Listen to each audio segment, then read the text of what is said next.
Bonjour à toutes, bonjour à tous. On se retrouve aujourd'hui pour ce dernier épisode de la semaine et pour étudier un arrêt de 1999 de la Cour européenne, Lustig, Prehan et Beckett contre Royaume-Uni. Et alors cet arrêt qui va se placer là encore sur la question de l'ingérence des autorités publiques par rapport à un droit, une liberté fondamentale, et la question de la nécessité dans une société démocratique d'une telle ingérence. Elle va se placer sur la question des militaires et de la liberté de la vie privée des militaires, la liberté sexuelle des militaires. Alors pourquoi tout simplement parce que dans de nombreux pays, alors on pense notamment assez rapidement aux États-Unis, parce qu'il me semble que c'est Obama, donc c'est pas très ancien, qui avait mené une réflexion.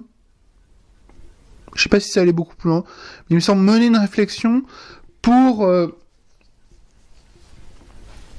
que les personnes homosexuelles ne soient plus, puissent s'engager dans l'armée, ne soient plus obligées de se cacher lorsqu'elles étaient dans l'armée. Toutes les personnes un petit peu ayant l'esprit mal placé pourront bien entendu se demander comment est-ce qu'il pouvait y avoir une marine aux États-Unis, ce à quoi nous ne répondrons pas. Bref. Et vous n'avez qu'à aller voir Top Gun. C'est pas bien.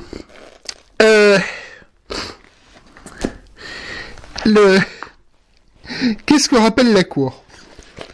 La Cour, en premier lieu, va reconnaître qu'il appartient aux autorités nationales de juger les premières de la nécessité de l'ingérence, bien qu'il revienne à la Cour de trancher la question de savoir si les motifs de l'ingérence étaient pertinents et suffisants. Attention, on est là sur une question chronologique, la Cour peut être amenée à valider, mais en toute logique, ceux qui prennent la décision à la base, c'est bien les autorités nationales. Les États contractants gardent dans le cadre de cette évaluation une marge d'appréciation qui dépend de la nature de l'activité en jeu et du but des restrictions. Et là, on revient sur l'arrêt que nous avons étudié hier, Dodgeon contre Royaume-Uni de 81. En conséquence, les restrictions dont il s'agit concernent un aspect des plus intimes de la vie privée. Lorsque les restrictions dont il s'agit concernent un aspect des plus intimes de la vie privée, il doit exister des raisons particulièrement graves pour que ces ingérences correspondent aux exigences de l'article 8, paragraphe 2 de la Convention. Lorsque le but de sécurité nationale poursuivi est substantiellement l'efficacité opérationnelle de l'armée, il est admis que chaque État a compétence pour organiser son système de discipline militaire et jouit en la matière d'une certaine marge d'appréciation. La Cour renvoie sur cette question à l'arrêt Engel et autres. J'essaierai de vous le mettre en... Si j'y pense, j'essaierai de vous le mettre dans la description. La Cour estime également que l'État peut imposer des restrictions au droit d'un individu au respect de sa vie privée, là où existe une menace réelle pour l'efficacité opérationnelle des forces armées, le bon fonctionnement d'une armée ne se concevant guère sans des règles juridiques destinées à empêcher le personnel militaire de lui porter préjudice. Les autorités nationales ne peuvent toutefois pas s'appuyer sur de telles règles pour faire obstacle à l'exercice par les membres des forces armées de leur droit au respect de la vie privée, lequel s'applique aux militaires comme aux autres personnes se trouvant sous la juridiction de l'État. En outre, les affirmations quant à l'existence d'un risque pour l'efficacité opérationnelle doivent être étayées par des exemples concrets. Et je ne vous citerai pas les arrêts que la Cour prend pour exemple, tout simplement parce que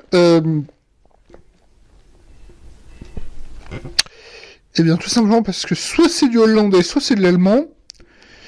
Dans un cas comme dans l'autre, le seul mot que je comprenne, c'est Soldaten. Et que je ne suis pas capable de lire ce genre de mots. Oui. Voilà. En tout cas, je suis pas capable de les lire sans que quelqu'un m'ait donné la prononciation avant. Autant pour les anglais ou l'espagnol ou l'italien, je peux essayer de me débrouiller. Autant pour les langues germaniques, bref. Quand il y a plus de 3 consonnes à la suite, je sais plus trop comment je prononce moi. C'est pas grave. Revenons à nos moutons. Le principe de... Alors, on va refaire un petit peu d'histoire. La question qui se posait, c'était de savoir si l'État, les autorités nationales, pouvaient exclure, pouvaient faire une... Comment dire ? Pas un ménage, mais pouvaient choisir les personnes qui feraient partie des forces armées sur des critères relevant de la vie privée. Alors, la question s'est posée par rapport à la vie sexuelle. Je vous citais la question des États-Unis, mais c'est arrivé dans quasiment tous les pays. La question s'est posée en France au début du XXe siècle, enfin fin 19e, début 20e, avec la question religieuse. La question religieuse, alors, on va faire un tout petit peu d'histoire. La fin du 19e, début 20e, donc c'est les débuts de la Troisième République. C'est les débuts d'une Troisième République radicale, qui est marquée par l'opposition très forte entre les conservateurs plus ou moins royalistes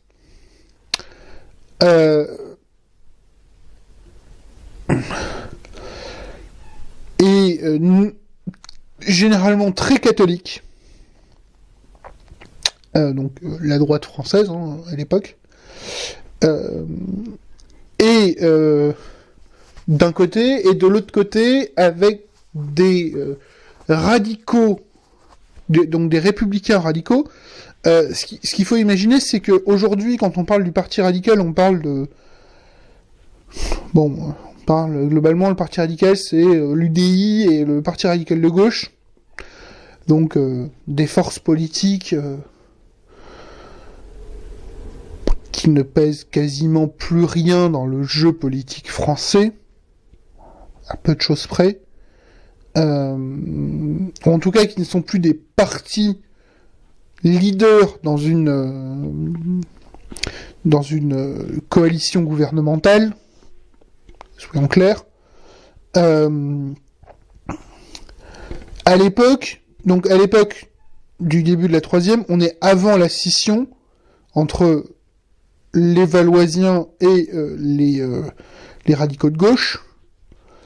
Les Valoisiens, c'est parce qu'en fait le parti radical de droite et entre guillemets de centre droit, je crois que son siège était rue de Valois à une époque, il me semble. Donc c'est pour ça qu'on les appelle les Valoisiens, si ma mémoire est bonne. Faudra que je demande à Steven. Il faut quand même se souvenir qu'à l'époque, donc les radicaux, vous avez qui fait partie des radicaux. Vous avez Luc Ferry, Luc ou Jules? Jules Ferry, pardon.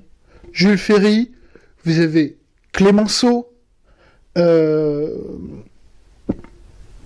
Poincaré, j'ai un doute.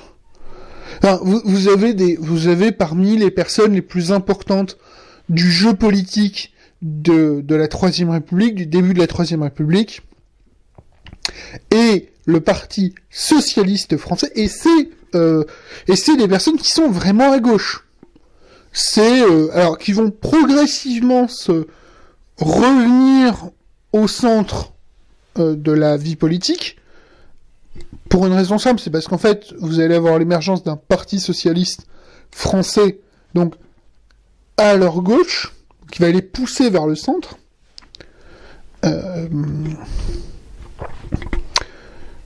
Donc un parti socialiste qui va émerger notamment sous la houlette d'un Jean Jaurès, d'un Aristide Briand, le grand orateur de la un des grands orateurs de la Troisième République, mais le grand orateur de des affaires étrangères de la Troisième, qui a aussi été garde des Sceaux, sachant que on aurait pu penser, Georges Clémenceau par exemple représente l'aile gauche du parti radical, plutôt. On aurait pu penser que entre Clémenceau et Jaurès, il y aurait pu y avoir une certaine pas amitié, mais voilà, il y aurait pu y avoir des alliances autres. Les deux ont eu des joutes oratoires absolument épiques à l'Assemblée nationale, avec ce fameux Jaurès qui vient de faire un discours, Clémenceau qui attrape Clémenceau qui monte qui se lève et qui dit Jaurès, ce qui est bien avec Jean Jaurès, c'est que tous les verbes sont au futur. Vous nous promettez toujours le paradis sur terre, mais le paradis n'arrive jamais. Vous n'êtes pas Dieu. Et Jaurès qui lui répond, mais vous, monsieur, vous n'êtes monsieur le ministre, puisque Clémenceau est ministre de l'Intérieur, mais monsieur, vous n'êtes même pas le diable. Et Clémenceau qui répondra avec une voix sourde, avec une voix extrêmement grave, avec une voix d'outre-tombe presque. Vous n'en savez rien.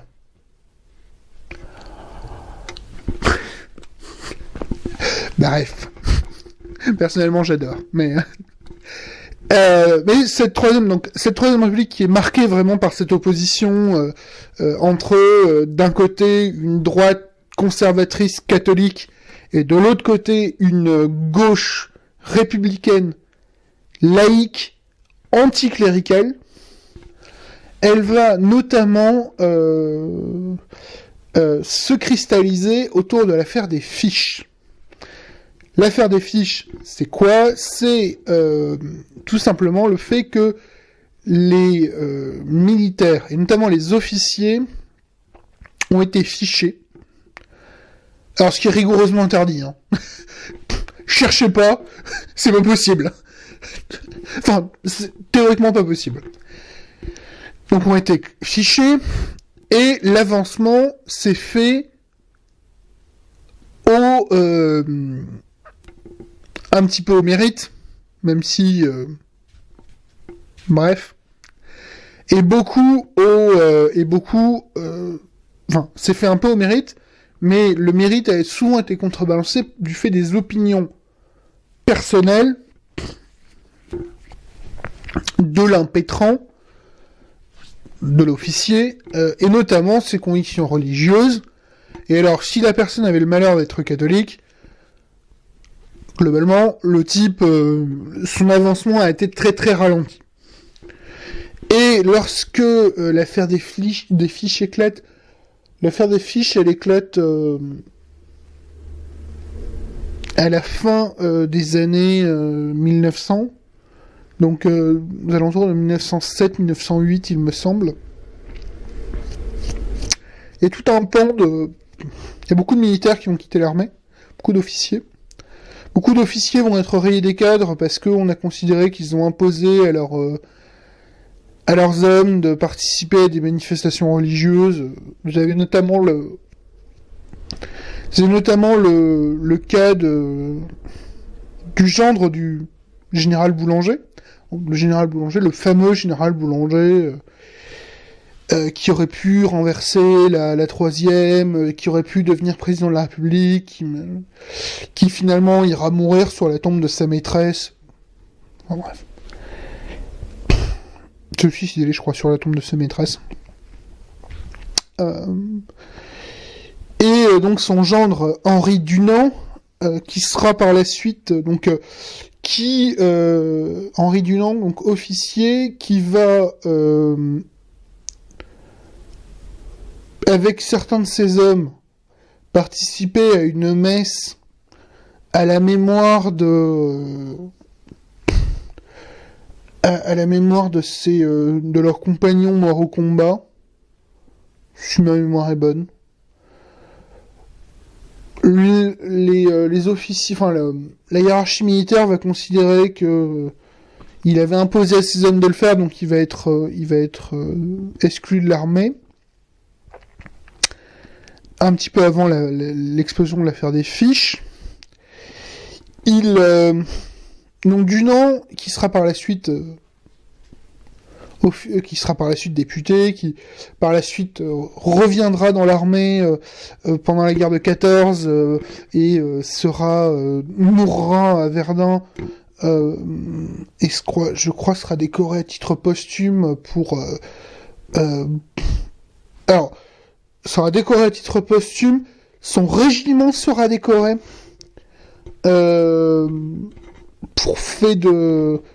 pour bravoure. Je crois que son régiment sera cité à l'ordre du jour de l'armée. Petite précision, si vous n'êtes pas habitué avec ce... Voilà. Quand on est cité à l'ordre du jour de l'armée, c'est assez exceptionnel. C'est... Voilà. Il y a quand même une certaine... voilà. Il y a une reconnaissance tout à fait particulière. Ce qui s'est passé, c'est qu'en fait, Henri Dunant, donc qui était député, est affecté à un régiment de chasseurs, enfin, demande et obtient d'intégrer l'armée alors qu'il est âgé de 60 ans, de mémoire, en 1914. Il prend le commandement d'un régiment de chasseurs alpins, et il est affecté à Verdun, et il est affecté plus particulièrement au Bois des Cœurs. Et en fait, il va remarquer, donc, des troupes sont retirées de Verdun dans les dans les semaines qui précèdent l'attaque allemande à Verdun. Les troupes françaises sont retirées, malgré les mises en garde continuelles d'Henri Dunant. Alors je précise, Henri Dunant, c'est un spécialiste de la stratégie militaire, c'est un auteur à succès au début des années 1900, sous le pseudonyme de d'Henri. C'est un auteur à succès de livres militaires et de livres qui vont vulgariser la stratégie militaire. Et et je crois que c'est un député lorrain. Je crois que c'est un député de Nancy. J'aime ça. Donc bon, pour vous dire que bien marqué par l'esprit revanchard. Hein. Et donc il est affecté au Bois des Cœurs, donc il prend la liberté de faire fortifier le Bois des Cœurs par ses hommes. Et lors de l'avancée allemande à Verdun, c'est en grande partie grâce à la résistance héroïque, et quand je dis héroïque, je pèse mes mots, des chasseurs alpins de Dunant qu'en